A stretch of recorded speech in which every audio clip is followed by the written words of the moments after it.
आहेस आणि उदती म्हणजे समुद्र, त्याचं गांभीर्य सुद्धा तूच आहेस.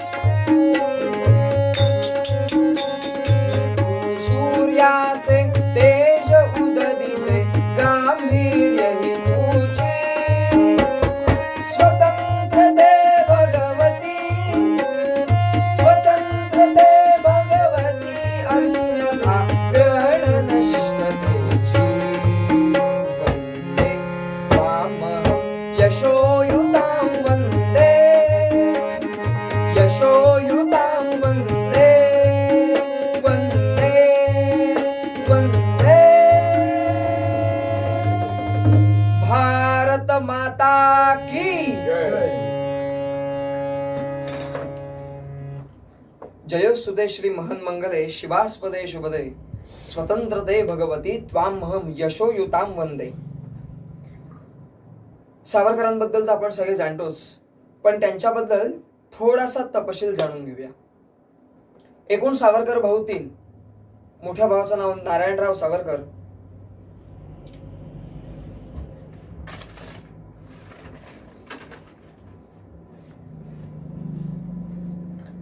माफ करा, मोठ्या भावाचं नाव गणेशपंत सावरकर, तो मोठा म्हणून त्याला म्हणायचे बाबा. धाकट्या भावाचं नाव नारायण सावरकर, तो लहान म्हणून त्याला म्हणायचे बाळ. मोठा बाबाराव सावरकर, धाकटा बाळराव सावरकर आणि मधले स्वतः तात्याराव सावरकर. हे सावरकर कुटुंबीय किंवा सावरकरांचा जन्म म्हणजे नाशिक जिल्ह्यात, नाशिकच्या शेजारच्याच भगूर या छोट्याशा खेडेगावात झाला. हे एकूण सावरकर भाऊ 3.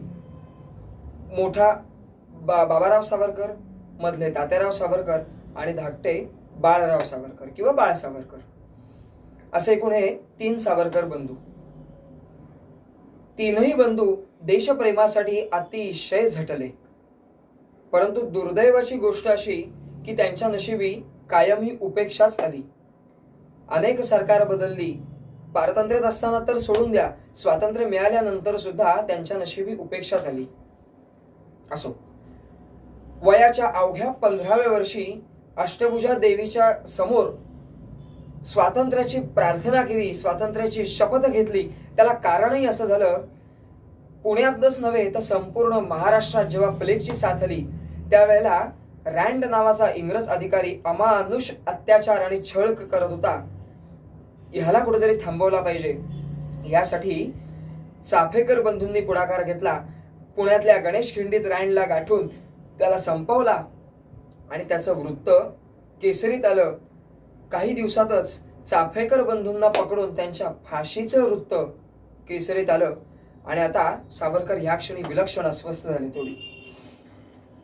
आणि एक विलक्षण अस्वस्थ अवस्थेतच ते अष्टभुजा देवी समोर उभे राहिले आणि देवी समोर म्हणाले की मी सशस्त्र क्रांतीचा केतू उभा करून शत्रूस मारिता मारिता मरे तो झुंजेल. आणि या आत्मबलिदानाच्या स्फुल्लिंगनातूनच पुढे एका धगधगत्या वणव्याचे रूप झालं. सावरकर लिहितायत, त्यांचे स्वतःचे शब्द आहेत. त्या सुंदर अशा वातावरणात, पुण्यमय वातावरणात मी उभा राहिलो. उद्बत्त्यांचा उन्मादकारक नागमोडी धूर कुसुमांच्या कोमल परिमलात विणला जात होता आणि अशा त्या देव्हाऱ्यात ती देवीची सुंदर अशी मूर्ती विराजत होती. आणि अशा त्या पुण्यमय वातावरणात मी शपथ घेतली की सशस्त्र क्रांतीचा केतू उभा करून शत्रूस मारिता मारिता मरे तो झुंजेल. आणि ती शपथ घेतली आणि तेव्हापासूनच अक्षरशः घरादारावर शिपत्र ठेवलं आणि स्वातंत्र्याच्या कार्याला प्रारंभ झाला. सावरकरांचं प्राथमिक शिक्षण झालं भगूरला, माध्यमिक शिक्षण झालं नाशिकला आणि महाविद्यालयीन शिक्षण झालं पुण्याला. या सगळ्याच ठिकाणी त्यांनी विद्यार्थ्यांचे गट तयार केले आणि आठवड्यातून 1 तास, कधीतरी 1 तास असे ते गट जमत आणि त्यांचा उपक्रम ठरलेला असे की रोज कोणाचं तरी चरित्र वाचायचं, कोणत्या तरी महापुरुषाचं चरित्र वाचायला घ्यायचं, ते वाचायचं. शेवटची 10 मिनिटं आरती म्हणायची. आरती म्हणताना ओवाळायचे शिवाजी महाराजांच्या तसबिरी पुढे, पण आरती म्हणायचे गणपतीची. त्यावेळेला त्यांचे मित्र म्हणाले की सावरकर तू कवी आहेस ना, मग लिही ना आरती एखादी शिवाजी महाराजांवर. अरे आपण गणपतीच्या तसबिरी पुढे आरती ओवाळतो आणि आरती म्हणतो माफ करा, शिवाजी महाराजांच्या तसबिरी पुढे आरती ओवाळतो आणि आरती म्हणतो मात्र गणपतीची. तर तू कवी आहेस ना, तर लिही ना आरती शिवाजी महाराजांची. झालं, ठरलं. सावरकरांनी कुठे कविता केली नाही विचारा. जिथे होते तिथे तिथे त्यांनी कविता केली, कारण कवित्व हा सावरकरांच्या जीवनातला एक मोहक पैलू आहे. सावरकरांच्या जीवनाचे अनेक पैलू आहेत, पण कवित्व हा त्यातला मोहक असा पैलू आहे. सावरकरांनी लगेच आरतीला प्रारंभ केला आणि आरती लिहून पूर्ण झाली. पुढच्या आठवड्यातला तो त्यांचा नेहमीचा ठरलेला तास आला. चरित्र वाचून झालं. आता शिवाजी महाराजांच्या तसबिरी पुढे आरती ओवाळताना आरती म्हणू लागले, जय देव जय देव जय जय शिवराया, जय जय शिवराया, या या अनन्य शरणा आर्या ताराया. जय देव जय देव जय जय शिवराया, जय जय शिवराया, या या अनन्य शरणा आर्या ताराया. जय देव जय देव जय जय शिवराया.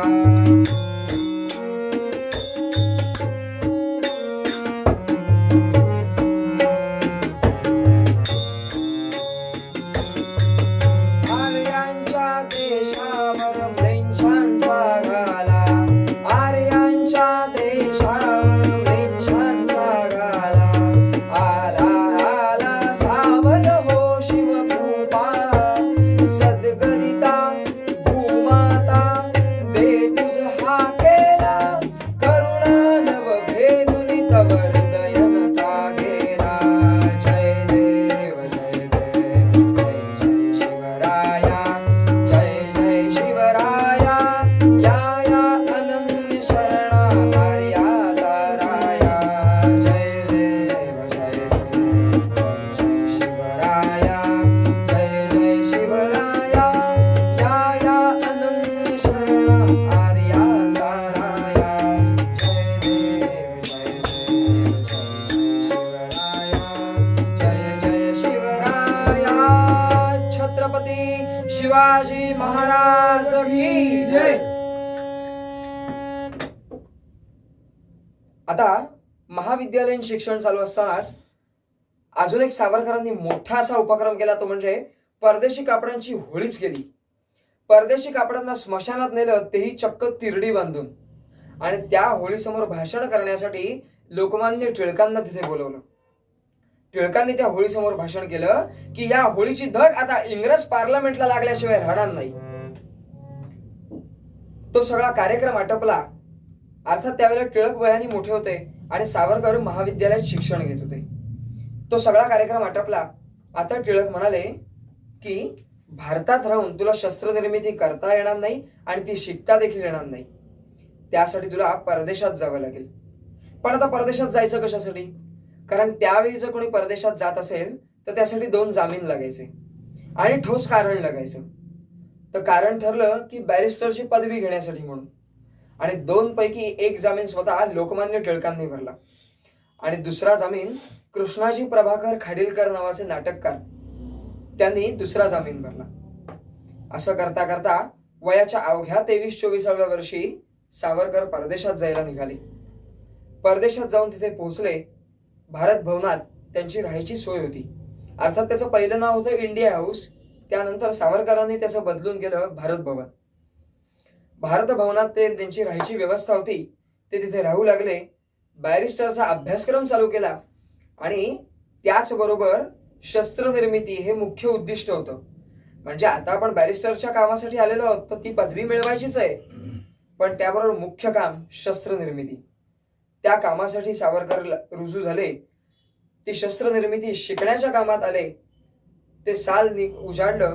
29 डिसेंबर 1909 चा तो दिवस होता. गुरु गोविंद सिंगांची जयंती साजरी करण्याचं तिथे त्यांच्या डोक्यात आलं आणि सगळे भारतातले जे तरुण विद्यार्थी शिक्षणासाठी म्हणून गेले होते त्यांची सगळ्यांची सोय भारत भवनात होती. तर त्यासाठी म्हणून एखादं असं उत्तेजित होणारं किंवा असं स्फुल्लिंग चेतवणारं असं कोणतं तरी गाणं लिहावं आणि त्याचबरोबर आपल्या भारताचं, हिंदुस्थानाचं कौतुक त्यात असेल असं एखादं काव्य लिहून काढावं असं सावरकरांच्या मनात आलं आणि गुरु गोविंद सिंगांच्या पुण्यतिथी निमित्त ते सादर करण्याचा प्रयत्न सुद्धा केला. सकल जगामध्ये छान अमुचा प्रियकर हिंदुस्थान, अमुचा प्रियकर हिंदुस्थान. सावरकर म्हणतात सकल जगामध्ये छान अमुचा प्रियकर हिंदुस्थान, केवळ पंचप्राण अमुचा सुंदर हिंदुस्थान.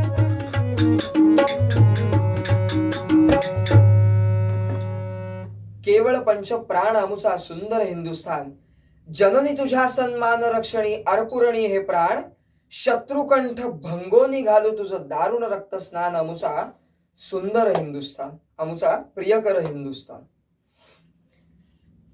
आता लोकमान्य टिळकांनी काढलेले शिवजयंती आणि गणेशोत्सव हे दोन उत्सव सावरकरांना हिंदू तरुण तरुणींना एकत्र आणण्यासाठी जणू एक वरदान ठरलं.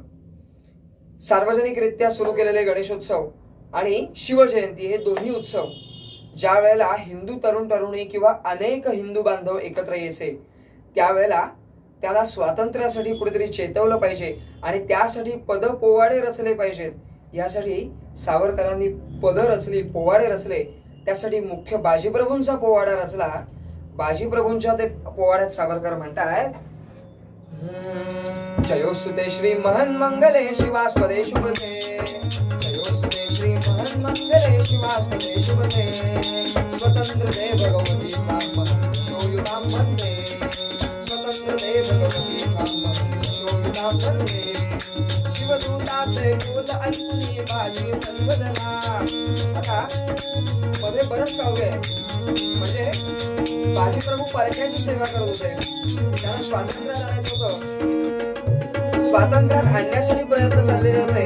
समर्थ रामदास स्वामींचे शिष्यगण शिवाजी महाराजांचे मावळे बाजीप्रभूंना जाऊन भेटले आणि त्यांना म्हणाले की बाजी तुमच्यासारखे एवढे महायोद्धे आणि तुम्ही सुलतानाची सागरी करता, हे जमणार नाही. हे समजावल्यानंतर बाजीप्रभू मनात विचार करत आहेत. ते काय विचार करत असतील हे सावरकर पोवाड्यात लिहित आहेत की शिवदूताचे बोल ऐकून बाजी मनी बदला, शिवदूताचे बोल ऐकून बाजी मनी बदला, काळ सर्व मी कसा पुराशी पुत्र म्हणून धरला, घरात शिरला चोर तयाला मानला राजा, घरात शिरला चोर तयाला मानला राजा, अनबंड बोललो शिवरायाच्या परमपुत्र माला, आता माझी कष्टविधी दे राजनिष्ठ त्यासी, त्या पाप्याने युद्ध मंडिले देश रक्षकासी, ही गुलामगिरीची गीता, ही गुलामगिरीची गीता, राजनिष्ठता यापुढे आला, मग देश दे माझा राजा, तो प्राणदेव तो माझा, मी शरण शिवा सांगाचा, अडराख उडाली प्रदीप्त बाजी वैश्वानर गेला, राख उडाली प्रदीप्त बाजी वैश्वानर गेला, चला घालू स्वातंत्र्य संग्रामी घाला, चला घालू स्वातंत्र्य संग्रामी घाला. सावरकर लिहितायत मधलं सगळं खिंडीतलं वर्णन त्यांनी केलेलं आहे की आले आले गनिम खिंडीत चौताळून आले वगैरे, आणि शेवटी म्हणतायत श्रीबाजीचे रक्त पेरले खिंडीत त्या काळा, श्रीबाजीचे रक्त पेरले खिंडीत त्या काळा, म्हणून रायगडी स्वातंत्र्याचा थोर वृक्ष झाला, म्हणून रायगडी स्वातंत्र्याचा थोर वृक्ष झाला.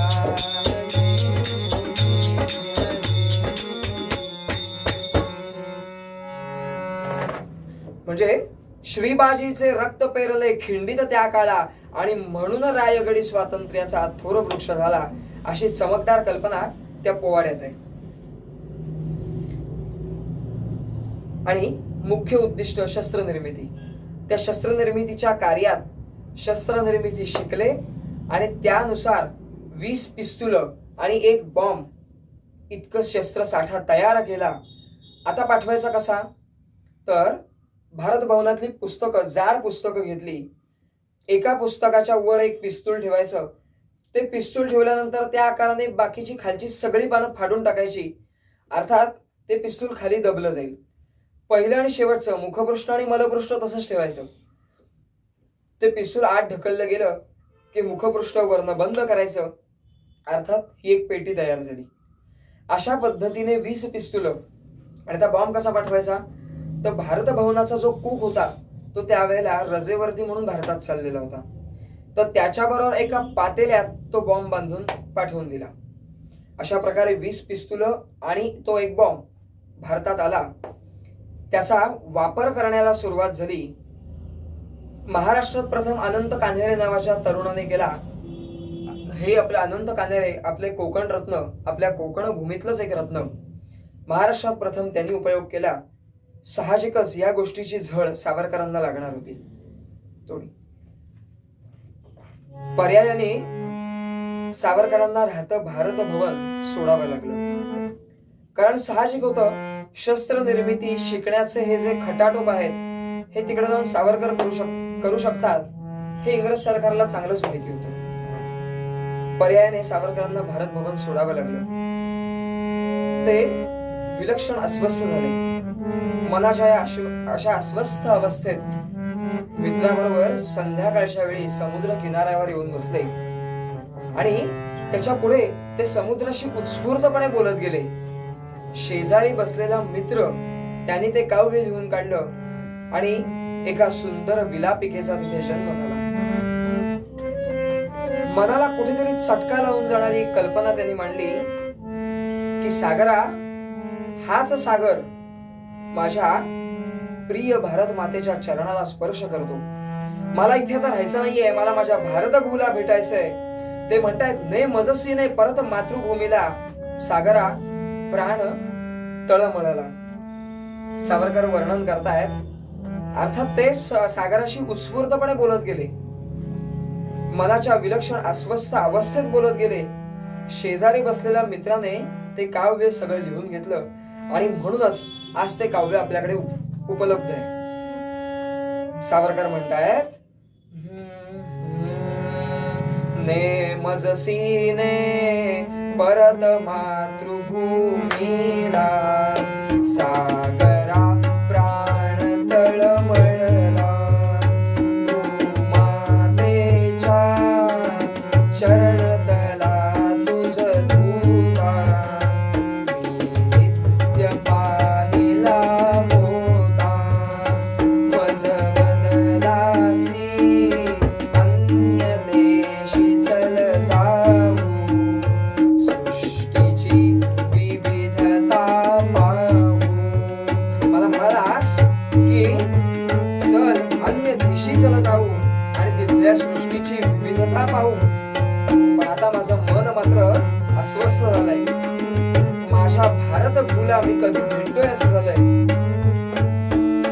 अन्य देशी चल जाऊ, सृष्टीची विविधता पाहू, तैजननी हृदय विरह शंकितही झाले, तरी तुवा वचन तिज दिधले, मार्गस्य स्वये नीच पृष्ठीवाहीन,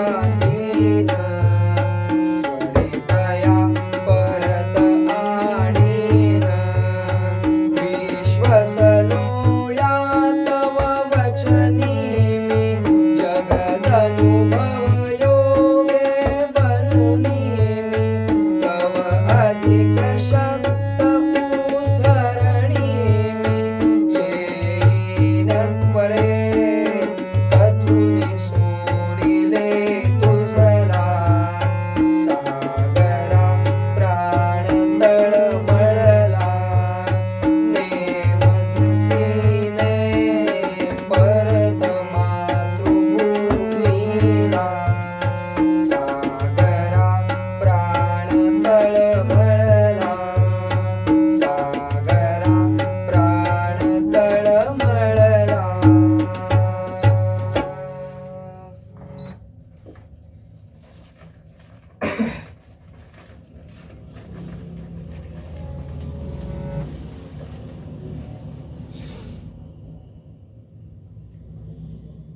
त्याच्यानंतर महाराष्ट्राबरोबरच काही अजून राज्यात त्या पिस्तुलांचा आणि बॉम्बचा उपयोग व्हायला लागला. आता सावरकरांवरती खटला भरण्यात आला, परंतु खटला भरण्यासाठी मात्र त्यांना भारतात आणण्याचं ठरलं. लगेच डोक्यात योजना तयार झाली. आपल्याला इथून भारतात जायचंय. मध्ये फ्रान्स नावाचा देश आहे, त्याचं मार्सेलिस नावाचं बंदर आहे. त्या मार्सेलिस बंदरावर मॅडम कामा नावाच्या आपल्या ओळखीच्या आहेत. जेव्हा जहाज मध्य समुद्रात येईल तेव्हा फ्रान्स हा देश आपल्याला समोर असेल, मार्सेलिसचं बंदर तिथे असेल. जर मध्य समुद्रात बोट आलेली असताना आपण उडी मारली, पोहत पोहत फ्रान्सच्या देशात गेलो, तर तिथे आपल्याला इंग्रज सरकार पकडू शकत नाही. योजना मनात तयार होती, डोक्यात तयार होती. मॅडम कामांशी संपर्क झालेला होता आणि ते जहाज खटला भरण्यासाठी म्हणून भारतात यायला निघालं. मात्र मजल दरमजल करीत करीत करीत समुद्रातून ते जहाज पुढे पुढे येत होतं. सावरकरांच्या ठिकाण लक्षात आलं. पहाटे 4:30 ते 5ची वेळ होती आणि सावरकरांनी तिथल्या सैनिकाला खुणावलं. शौचास जाण्याची खूण त्या सैनिकाला करून दाखवली. सैनिकाने परवानगी दिली. सावरकर शौचालयात गेले. आता कितीही झालं तरी ते कैद्यांचं संडास होतं, त्यामुळे त्याच्या दरवाजावर भली मोठी अशी काच होती. सावरकरांनी प्रथम आतमध्ये गेल्यावर आपल्या अंगावरचा काळा कोट काढला आणि त्या काचेवर टांगून ठेवला, जेणेकरून बाहेरच्या माणसाला आतला माणूस काय करतो हे दिसू नये. त्याचबरोबर त्याला मागच्या बाजूला छोटीशी काचेची खिडकी होती. आता ती काचेची खिडकी फोडून काचेची खिडकी फोडून त्यातनं अख्खं अंग बाहेर काढायचं होतं. बरं, आणि अंग बाहेर काढून जायचं कुठे होतं? तर त्या फुटक्या काचांमधनं सगळं खरबडून निघालेलं रक्तबंबाळ अंग बाहेर काढायचं. आणि उडी कशात मारायची? तर खालच्या खाऱ्या पाण्यात. सावरकरांनी तो अंगावरचा कोट काढला, त्या काचेवर टाकला. पर्याय दुसरा काहीच नव्हता. आपल्या ह्या हाताने, पंजानी आणि इकडच्या बाजूने बुक्क्याने असं करून करून ती काच फोडली. साधारणतः एक माणूस जेमतेम जाईल एवढीच ती काच होती. पण इथे जेमतेम नुसतं जायचं नव्हतं. खालती उभे असल्यानंतर उडी मारून पुढे समुद्रात उडायचं होतं. अर्थात ती जी काच होती ती थोडीच सरळ फुटणार होती, ती सगळीकडून टोकदार पद्धतीने फुटली. आणि अशा पद्धतीने जमिनीवरनं उडी मारून नेमाने जेमतेम अंग बाहेर होईल एवढ्याच फुटक्या काचेतून खालती उडी मारायची. आणि खाली उडी मारायची ती कशात? खाऱ्या पाण्यात. रक्तबंबाळ झालेलं, जखमी झालेलं अंग घेऊन उडी कशात मारायची? तर खालच्या समुद्राच्या खाऱ्या पाण्यात. बरं, खालती उडी मारल्यानंतर जखमांवरती खारं पाणी लागल्यावर त्याचा त्रास तर होणारच आहे. पण कुठच्या समुद्रात पोहायचंय? तर ज्या समुद्रात अख्खीची अख्खी बोट गिळतील एवढे मोठे मोठे मासे आहेत, अशा समुद्रातनं पोहत पोहत पोहत जाऊन त्या फ्रान्स नावाच्या बंदरावरती, मार्सेलिस बंदरावरती आपल्याला पोहोचायचंय. मध्ये माशांची भीती आहे. अशा वेळेला कुठेतरी मन घट्ट करणं गरजेचं आहे. इथेही सावरकर आपलं कवित्व हा मोहक पैलू वापरतायत. सावरकर वर्णन करतायत, मी मन घट्ट केलं. कशा पद्धतीने? अनादि मी, अनादि मी, अनंत मी, अनादि मी, अनंत मी, अबद्ध मी भला, मारिल रिपु जगती असा कवण जन्मला. अनादि मी, अनंत मी, अनादि मी, अनंत मी, अबद्ध मी भला, मारिल रिपु जगती असा कवण जन्मला. अनादि मी, अनंत मी, अट्टहास करीत जाई धर्मधारणी, मृत्यूशीच गाठ घालून घुसेरणी. अट्टहास करीत जाई धर्मधारणी, मृत्यूशीच गाठ घालून घुसेरणी. अग्निजाळी सीमजना खडग छेदितो, जीवनी मला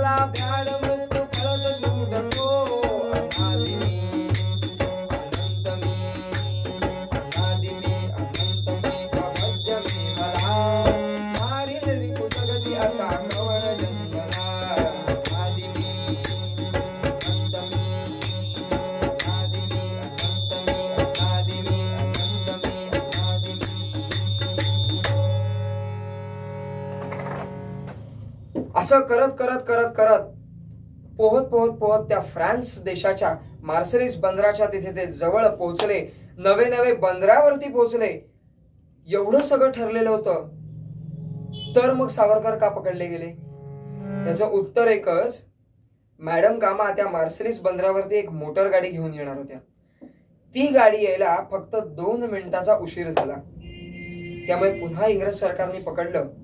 सावरकरांच्या डोक्यात होतं की जर मी एकदा त्या बंदरावरती पोहोचलो की मला तिथे इंग्रज सरकार पकडू शकत नाही, कारण देशाची हद्द शेवटी बदलतीये. त्यामुळे तिथे मला इंग्रज पकडू शकणार नाही. पण ती गाडी यायला 2 मिनिटं उशीर झाला. दुर्दैवाने सावरकरांना पुन्हा पकडलं, जहाजात बसवलं. जहाज आता भारतात आलं. तिथे खटला भरण्याचं काम सुरू झालं. साल होतं 1910. 1910 साली सावरकर न्यायालयात उभे आहेत. त्याला 2 काळ्या पाण्याच्या शिक्षा ठोठावल्या. एक शिक्षा 25 वर्षाची आणि त्याच्या पुढे परत दुसरी शिक्षा 25 वर्षांची. अंदमानचं काळं पाणी. अंदमानच्या भयानक वातावरणात सेल्युलर जेलमध्ये 50 वर्ष काळ्या पाण्याची शिक्षा ठोठावली. शिक्षा इतकी भयानक होती की 8 तास प्रथम काथ्याकूट करायची. काथ्याकूट म्हणजे नारळाच्या शेंड्या काढून त्याच्या दोऱ्या वळायच्या. सलग 8 तास एखाद्याने जर हे काम केलं तर नक्कीच ह्या पंजांना जखमा होतील. आणि अशा त्याच्या त्या दोऱ्या वळवायच्या, काथ्याकूट करायची. पुढे अशाच जखमी हातांनी 8 तास कोलू फिरवायचा. दगडी चरख की त्या चरखात खोबरं टाकलेलं असायचं आणि त्याचं तेल काढायचं. चरखातनं तेल काढण्याची शक्ती फक्त आणि फक्त बैलांकडे असते. अशी शिक्षा मानवी शरीराला न झेपण्यासारखी असते. अशी शिक्षा ठोठावली. त्यावेळेला जजनी विचारलं की तुम्हाला काही बोलायचंय का? तर सावरकर म्हणाले, हे साल 1910, तुम्ही मला शिक्षा ठोठावताय 50 वर्षापर्यंत, म्हणजे माझी सुटका कधी होणार आहे? 1960 साली. सावरकर जजना प्रश्न विचारतायत, are you sure that the Britishers will rule India up to 1960? म्हणजे 1960 पर्यंत तुम्ही भारतावर राज्य कराल का? असा प्रश्न सावरकरांनी विचारला. 1910 साली सावरकरांना अंदमानला नेण्यात आलं. तिथे या सगळ्या शिक्षांचा प्रारंभ झाला. काथ्याकूट करायची, त्या जखमी रक्तबंबाळ हातांनी तो दगडी चरख फिरवायचा, कोलू ओढायचा. एवढं असताना सुद्धा सावरकरांनी तिथे संध्याकाळी साक्षरतेचे वर्ग घेतले. अशिक्षित कैदी जे तिथे होते त्यांना शिकवण्यासाठी वाळूत आ ई अशी अक्षरं गिरवून साक्षरतेचे वर्ग घेतले. बरं, आता रात्रीची वेळ हा माणूस शांत बसेल तर तसंही नाही. रात्रीचा उद्योग ठरलेला जेलच्या कोठडीच्या भिंतींवरती कविता कोरून काढायचे.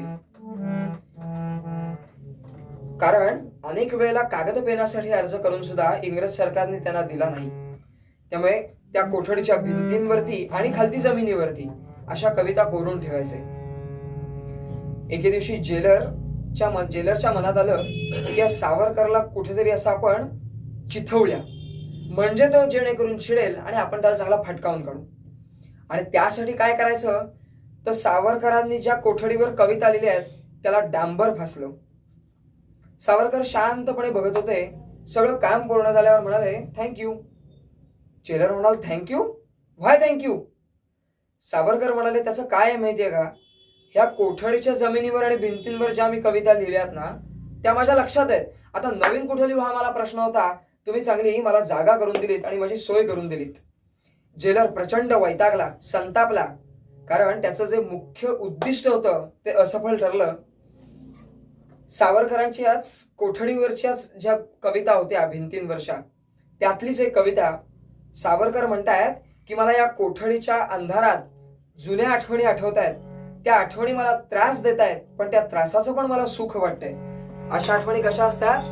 मर्मबंधातली ठेवही, मर्मबंधातली ठेवही, मर्मबंधातली ठेवही, प्रेममय ठेवी जपोनी, ठेवी जपोनी, सुखाने दुःखवी जीवन बंधातली ठेवही, मर्म बंधातली ठेवही.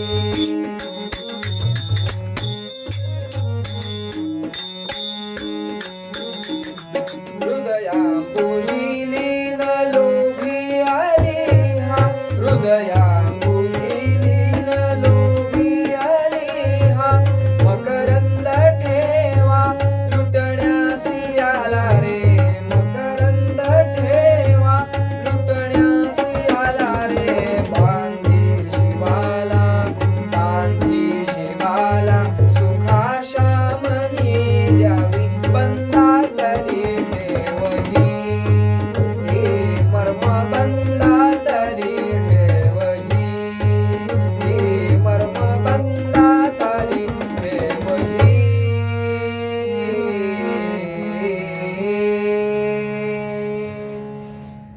मर्म बंधातली ठेवही, प्रेममय ठेवी जपोनी सुखाने दुःख विजीव.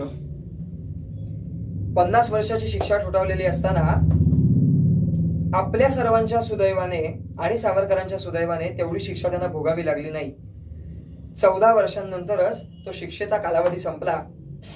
1911 पासून ती शिक्षा सुरू झाली होती. मग त्याच्या पुढे 1924 साली सुटका झाली. 1925, 26, 27, 28, 29, 30, 31, 32 असे साधारण 7 ते 8 वर्ष सावरकरांना रत्नागिरीत ठेवलं होतं. माफ करा, पहिली 5 वर्ष रत्नागिरीत तुरुंगात ठेवलं आणि त्याच्या नंतर 7 ते 8 वर्ष तिथेच स्थानबद्धतेत ठेवलं. आता स्थानबद्धता म्हणजे काय, तर तुम्ही त्या गावात तुमचं तुम्ही घर करू शकता, स्वतःच्या मालकीची जागा करू शकता, तुमचा तुम्ही व्यवसाय करू शकता, पण राजकारणात पडायचं नाही आणि कोणत्याही प्रकारच्या आंदोलनात किंवा सरकार विरोधी कारवायांमध्ये सहभागी व्हायचं नाही. अशा प्रकारची ती स्थानबद्धता होती. या 7 ते 8 वर्षाच्या स्थानबद्धतेत सावरकरांनी प्रचंड असं साहित्य लिहून काढलं. विपुल वाङ्मय त्यांच्या हातून लिखाण झालं.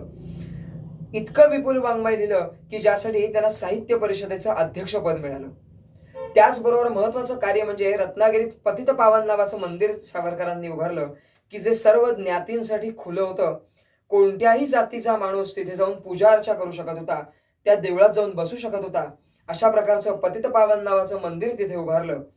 त्यानंतर स्थानबद्धता संपली आणि त्याच्यानंतर पुन्हा सावरकरांनी राजकारणात सहभाग घेतला. त्या शिक्षेच्या कालावधीमध्ये सावरकरांनी 3 पत्र ब्रिटिश सरकारला लिहिलेली होती की ह्यापुढे मी आता राजकारणात पडणार नाही, मला माफ करा. अशा पद्धतीची 3 पत्र लिहिलेली होती. पण त्या 3 पत्रांचा अर्थ असा नव्हता की सावरकर नंतर गप्प बसणारे होते. पण आता काही जणांना असं वाटतंय की ते पत्र लिहिली म्हणजे ते माफीवीर झाले. सावरकरांसारख्या युगपुरुषाला, स्वातंत्र्यवीराला ज्या वेळेला माफीवीर असा शब्द संबोधतात त्यावेळेला मनाच्या एका कोपऱ्यात कुठेतरी वाईट वाटतं आणि मनाच्या दुसऱ्या कोपऱ्यात प्रचंड असा राग उफाळून येतो.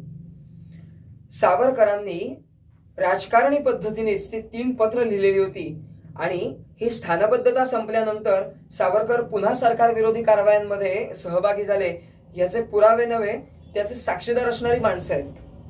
पण त्या 3 पत्रांमध्ये ती राजकारणी पद्धतीनेच लिहिलेली पत्र होती का तर आपली सुटका व्हावी आणि पुन्हा देशाच्या कार्यासाठी आपण रुजू होऊ, भारत मातेची सेवा करू.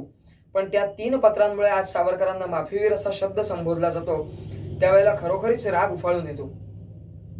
असो, तर अशा प्रकारच्या कारवाया, सरकार विरोधी कारवाया पुन्हा सावरकरांनी सुरू केल्या. पुन्हा भारत मातेची सेवा सुरू झाली आणि एक महत्वाचं असं म्हणजे सावरकरांच्या वाणीला कायम यश होतं. सावरकर जे जे भाकीत करत ते कायम सत्य ठरायचं. छोडो भारत आंदोलन ज्या वेळेला झालं त्यावेळेला सावरकरांनी आधीच सांगितलं होतं की याचं रूपांतरण तोडो भारत आंदोलनात होईल. त्या पद्धतीने ते झालं. सावरकरांनी दुसरं भाकीत असं केलेलं होतं, ते म्हणजे भाकीत असं नव्हतं पण न्यायाधीशांना जे उलटून बोलले होते की are you sure that the Britishers will rule India up to 1960, त्या पद्धतीने 1947 ला इंग्रज भारत सोडून गेले. आणि त्यांनी तिसरं भाकीत असं केलं होतं की जेव्हा कधी भारताला स्वातंत्र्य मिळेल ते स्वातंत्र्य मिळाल्यानंतरच्या येणाऱ्या 70 ते 80 वर्षाच्या काळात भारत एक महासत्ता झालेली असेल, हिंदू राष्ट्र म्हणून घोषित झालेलं असेल आणि तो काळ आत्ता जवळ येत चाललेला आहे. आत्ताच आपल्या स्वातंत्र्याला 73-74 वर्ष पूर्ण होत आलेली आहेत. म्हणजेच तो सावरकरांनी म्हटलेला 70 ते 80 वर्षाचा काळ जवळ येतोय. सावरकर म्हणाले होते की 70 ते 80 वर्षानंतर भारत देशाचा राष्ट्रध्वज प्रत्येक देशाच्या राष्ट्रध्वजाच्या शेजारी मानाने फडकत असेल. मित्र राष्ट्र म्हणून नव्हे तर एक आदर्श राष्ट्र म्हणून फडकत असेल.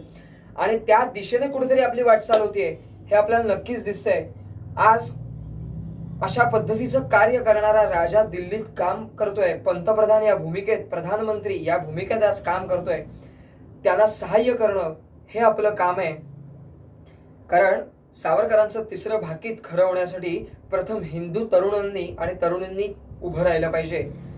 स्वामी विवेकानंद म्हणायचे त्या पद्धतीने शक्तीची उपासना वाढवली पाहिजे, उपासनेची शक्ती वाढवली पाहिजे.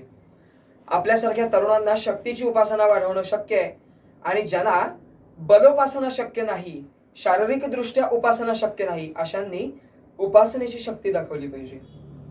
म्हणजे काय तर घरात राहून रामरायाचं स्मरण करणं, रामरक्षेचं भीमरूपीचं पठण, मारुती स्तोत्राचं रामरक्षेचं पठण रोजच्या रोज करणं, झालेली सेवा माझ्या या देशोपयोगी कार्यात लागो असं म्हणून ती रामाच्या चरणी अर्पण करणं म्हणजेच उपासनेची शक्ती वाढवणं. आणि आपल्यासारख्या तरुणांनी शक्तीची उपासना वाढवली पाहिजे. आज आपला राजा दिल्लीत प्रचंड असं मोठं काम करत आहे. एका बाजूला कोरोना आहेच, या कोविड-19चं युद्ध प्रचंड अशा मोठ्या प्रमाणावर चालू आहे. आणि त्याचबरोबर लगत असलेला देश चीन, त्याच्या मध्ये चाललेल्या खुरापती त्यांना प्रत्युत्तर देणं, मग त्याच्यामध्ये सर्जिकल स्ट्राईक, अशा अनेक प्रकारचे उपक्रम आज आपला राजा माननीय पंतप्रधान नरेंद्र मोदी करत आहेत. त्यांना सहाय्य करणं हे आपल्या हिंदू तरुणांचं कार्य आहे. सगळ्याच देशातल्या तरुणांचं हे कार्य आहे. कारण 2020 म्हणजे तर संकटांची नुसती माळ आहे. ज्याप्रमाणे आपण म्हणतो की शिवाजी महाराजांचं चरित्र म्हणजे संकटांची नुसती माळ. प्रथम जावळीचे चंद्रराव मोरे तिथपासून अगदी शेवटपर्यंत शत्रूंची आणि संकटांची नुसती माळ होती. त्याच पद्धतीने 2020 साल म्हणजे सुद्धा संकटांची एक माळ आहे. जानेवारी फेब्रुवारी थोडेसे काय ते मजेत गेले. मार्चमध्ये होळी धुळवड बऱ्यापैकी झाली. त्याच्या आधी प्रथम केरळ राज्यात पहिला रुग्ण सापडलेला होता. महाराष्ट्रात साधारणतः 8-9 मार्चला पहिला रुग्ण सापडला. धुळवड हा सण काय तो आपण थोडासा नीट मजेत साजरा केला. त्याच्यापुढे 15 तारखेपासून 15 मार्चला संचारबंदी लागू झाली. 22 मार्चला जनता कर्फ्यूचा आव्हान माननीय मोदीजींनी केलं. आणि 24 मार्चला तर रात्री 8 वाजता सगळ्यांच्या काळजाचे ठोकेच चुकले. आतापर्यंत कोणत्याही माणसाने कधी ऐकलं नसेल अशा प्रकारचं लॉकडाऊन, 21 दिवसांचं लॉकडाऊन त्यावेळी लागलं. 25 मार्च ते 14 एप्रिल गुढीपाडव्याचाच दिवस, त्या 25 मार्च पासून लॉकडाऊन लागलं. मग ते लॉकडाऊन पहिलं, दुसरं, तिसरं, चौथं, 5वं, 6वं असं करत करत लॉकडाऊनची माळ लागली. त्याच्यात मध्ये जून महिन्यात आपल्या सगळ्या कोकणवासियांवर एक मोठं संकट आदळलं. थोडी भयानक असं मोठं संकट सगळ्या बागायतदारांना, शेतकऱ्यांना कोकणातल्या झोपवून टाकणारं निसर्ग चक्रीवादळ आलं. त्या निसर्ग चक्रीवादळामुळे जणू कोकण 10-1 वर्ष मागे गेल्यात जमा झालं. तरी सुद्धा पुन्हा कोकणवासी उभे राहिलेले आहेत, पुन्हा आपल्या बागा उभं करण्याचं काम करतायत. अशा प्रकारचे संकटांवर संकट येत आहेत. आणि एवढं सगळं असताना कोरोना तर आहेच, म्हणजे मला वाटतं या संकटांमध्ये 70% भाग हा कोरोनानेच व्यापलेला आहे. सारी सृष्टी जणू थांबलेली असताना तिसऱ्या महायुद्धाचे ढग जमू लागलेले आहेत. तिसऱ्या महायुद्धाचे पडघम वाजू लागलेले आहेत. लगतच्या देशांच्या अनेक खुरापती त्यांना प्रत्युत्तर करणं हे एक मोठं आव्हान आज आपल्या सरकार पुढे उभं राहिलेलं आहे. एवढ्या सगळ्यात जर कोणी वाचवू शकत असेल तर फक्त आणि फक्त रामराया तूच आहेस. रामराया आता एकच कृपा कर की ह्या लवकरात लवकर विषाणूचं नाश होऊन देत, लवकरात लवकर लस औषधं मिळून देत आणि सारी सृष्टी पुन्हा एकदा आनंदाने डौलाने नाचू लागून देत, फिरू लागून देत. आणि त्याचबरोबर सावरकरांचं तिसरं भाकीत, ज्याचा मुख्य विषय आपला होता की ते पूर्ण करण्याचं कार्य हे आपल्या हिंदू तरुणांचं आहे, तरुणींचं आहे. त्यासाठी आपण एकत्र जमलं पाहिजे. अर्थात आत्ता नाही, कोरोना असेपर्यंत एकत्र जमणं नाही, ते झाल्यानंतर एकत्र जमलं पाहिजे आणि त्यासाठी कार्य केलं पाहिजे. उपासनेची शक्ती आणि शक्तीची उपासना हे दोन्ही एकाच वेळेला जर ॲट अ टाइम या पद्धतीने चाललं तर आपण नक्कीच सावरकरांचं भाकीत खरं करू शकू असा विश्वास आपल्याला आहे. आणि ही कीर्तन सेवा सावरकरांच्याच चरणी आपण अर्पण करू. पण तत्पूर्वी आपलं एक सभेचा शिरस्ता, सामाजिक शिरस्ता म्हणजे असा: श्रीकृष्ण जन्माष्टमी व श्री गणेशोत्सव मंडळ, हनुमानळी, चावडी नाका, पेण, वर्ष 108. पेणमध्ये कोणतेही मंडळ किंवा कोणतेही मंदिर काही आपण जरी बघितलं, पेणच नव्हे तर पेण सारख्या अनेक शहर वजा खेडं असं आपण जे म्हणू, त्यात अनेक वर्षांच्या परंपरा या कैक वर्षांपूर्वीच्या चालू आहेत. म्हणजे आता झिराळीतला अखंड नामस्मरण सप्ताह घेतला, आता 148 वर्षांची परंपरा. दाताराळीतला दासनवमी उत्सव घेतला, आता 152 वर्षांची परंपरा. 152-53 साधारणतः असेल. हे मंडळ श्रीकृष्ण जन्माष्टमी व श्री गणेशोत्सव मंडळ, चावडी नाका, हनुमानवाडी, पेण, वर्ष 108 आयोजित ही आजची ऑनलाईन कीर्तन सेवा. खरं तर मंडळ हे आपलंच आहे, माझंच मंडळ आहे, त्यांचे काय मी आभार मानायचे. पण एक सभेचा शिरस्ता म्हणून ह्या मंडळाच्या पंच कमिटीचे मी मला कीर्तन सेवा करण्याबद्दल संधी दिल्याबद्दल त्यांचे आभार मानतो. आणि त्याचबरोबर सगळ्यात मुख्य आभार म्हणजे हातांचे. हार्मोनियम, तबला, हार्मोनियम वादक श्रीरंग लिमये आणि तबला श्री नितीन महाजन. अर्थात ह्यांचे आभार तर मी कधीच मानू शकत नाही, कारण अनेक वर्षांचा अनुभव असलेले हात माझ्या बरोबर साथ संगत आहेत आणि त्यामुळेच निव्वळ कीर्तन खुलतं. आणि माझ्यासारख्या नवीन शिकणाऱ्या मुलाला ते दोघंही सांभाळून घेतात आणि नेहमीच सांभाळून घेतात, त्यामुळे त्यांचेही आभार. त्याचबरोबर मंडळाचे पुनश्च एकदा आभार आमचा मित्र वरद बंगाले की ज्यांनी सगळी व्यवस्था केली, त्याचे आभार. असा सभेचा शिरस्ता म्हणून हे तिघांचेही आभार आहेत. बाकी माझ्या बरोबर असणारे दोघेही माझेच आहेत. वरदही माझाच मित्र आहे, मंडळही माझाच आहे. त्यामुळे खरं तर मी कोणाचेच आभार मानू शकत नाही, मी कोणाचेच ऋण फेडू शकत नाही. पण तरी सुद्धा एक सामाजिक शिरस्ता म्हणून त्यांचे आभार मानूया. पुनश्च एकदा भगवंताकडे एक मागणं मागूया, ते म्हणजे ही जी संकटांची माळ आहे ती फक्त थांबून देत, कुठेतरी पुन्हा एकदा नवचैतन्याचा सूर्योदय होऊन देत आणि कोरोनावर प्रथम औषध मिळून देत, असं मागणं मागूया. सावरकरांच्या वाणीतला जे यश आहे, कधीच अपयश येत नव्हतं, ते आपण तिसरं भाकीत सार्थकी लावूयात. आज कणखर नेतृत्व दिल्लीत काम करतंय, त्याला सर्वांचं आपलं सहाय्य लाभून देत, असं करूया, असं मागणं मागूया. झालेली कीर्तन सेवा भगवंताच्या चरणी अर्पण करूया. स्वातंत्र्यवीर सावरकरांना मानाचा मुजरा करूयात.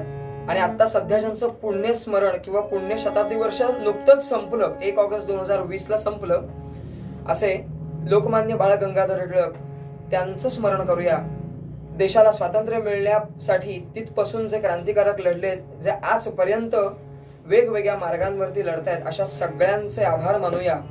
आणि झालेली कीर्तन सेवा चिमण्या गणपती किंवा श्री गणपती देवस्थान, चावडी नाका, पेण, त्या गणपतीच्या चरणी, गणरायाच्या चरणी अर्पण करूया. आणि तुकाराम महाराजांनी जे मागणं मागितलं तेच मागणं मागूया. हेची दान देगा देवा, हेची दान देगा देवा, तुझा विसर न व्हावा.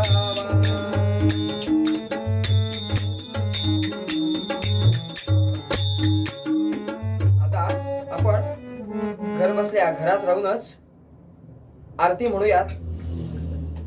कृपया ज्यांना शक्य असेल त्यांनी उभं राहूया. आपापल्या घरात जिथे आपण आता कीर्तन युट्यूबच्या माध्यमातून ऐकताय तिथेच उभं राहूया. गणपतीची आरती म्हणूया आणि आजच्या कीर्तन सेवेला पूर्ण विराम देऊयात.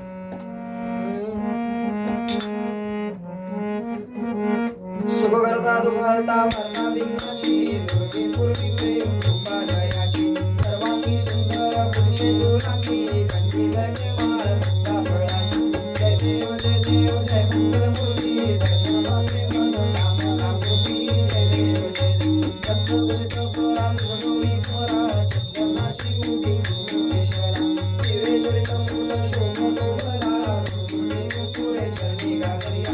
जय देव जय देव जय मंगलमूर्ती, दर्शन मात्रे मन कामना पूर्ती. जय देव जय देव लंबोदर पीतांबर मणिमंडल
सगळ्यात आणि आणखीन एक महत्वाचं म्हणजे की जर माझं काही चुकलं असेल तर मोठ्या मनाने क्षमा करा.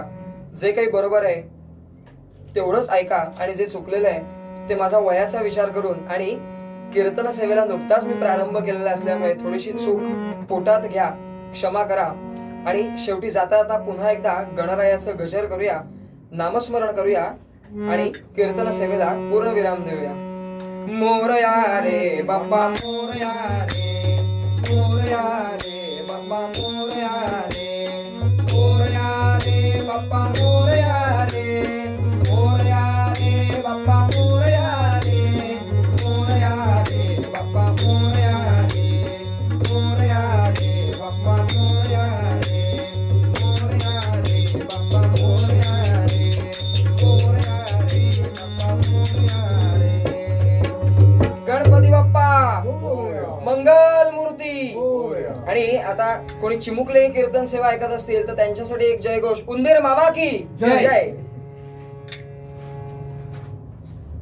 सदा सर्वदा योग तुझा घडावा, जे कारणी देह माझा पडावा, उपेक्षू नको गुणवंता अनंता, रघुनायका मागणे हेची आता, उपासनेला दृढ चालवावे, भूदेव संतांशी सदा लावावे, सत्कर्म योगे वय घालवावे, सर्वामुखी मंगल बोलवावे. जय जय रघुवीर समर्थ. भारत माता की जय, भारत माता की जय. वंदे वंदे मंगल मूर्ती मोरया. वा, खूपच छान कीर्तन झालं. तर इथे ऑनलाईन कार्यक्रमांची शृंखला संपली असं मी जाहीर करते.